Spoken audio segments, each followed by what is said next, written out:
big things are happening. So we just can't wait and wait and see what. No, you can't. You got to move now. Prepare now, pre-plan now, think now, react now.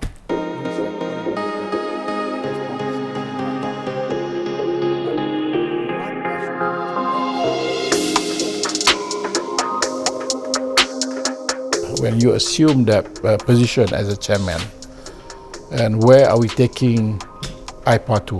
We will continue a good job done by previous chairmanship, but nevertheless certain issues has to be emphasized. For example, issues on climate change. Even Malaysia has a policy done now that by 2050 we will introduce renewable energy. So we can talk to all other ASEAN nations to follow us, try to do away with coal burning substance to produce power.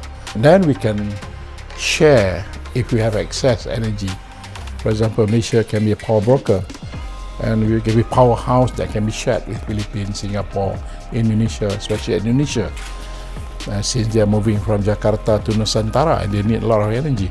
And issue number 2, which I think is very important, is food security. Since some countries do have labor and land, some have money and technology, so why don't we combine these capabilities together?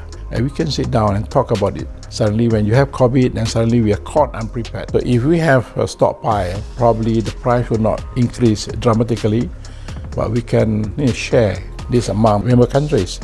Or if the war between Russia and Ukraine that erupt and suddenly it gives negative impact to the whole world, grains and fertilizer, if we have food security is taken care of, then at least we have a buffer that would take us out of danger for a while.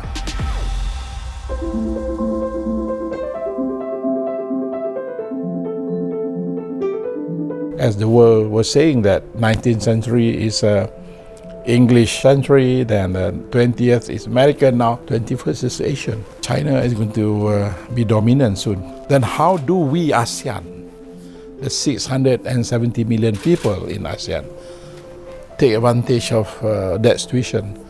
As a leader in 2025, we say, look here, this is where we're going. So we can convince our member state. We got to introduce each and every one of us. I must know what the Vietnamese are thinking. I must know how the Indonesians are thinking. I must know what the Thai are thinking. There must be a lot of exchange between member of parliament. There must be a lot of dialogue. There must be a lot of seminar. There must be a lot of meeting. Because these are a group of leaders. Leaders must understand what the other leaders are doing in their side. Universities, you must move. And university students are our future leader. So your thinking process must be right. I would suggest the university by now, before we become chair, to have an exchange program among themselves in preparation of what is coming. So there must be a lot of activities, not only parliament. And this is, to me, things that immediately can be done. You don't have to wait until 2025 to come. The whole entire setup, including universities and Malaysian population at large, has to be in full gear towards this. We should be thinking as ASEAN. Like you are sitting in the Strait of Malacca and seeing a big giant ship passing through your eyes. You're not excited about it. And that ship will pass us.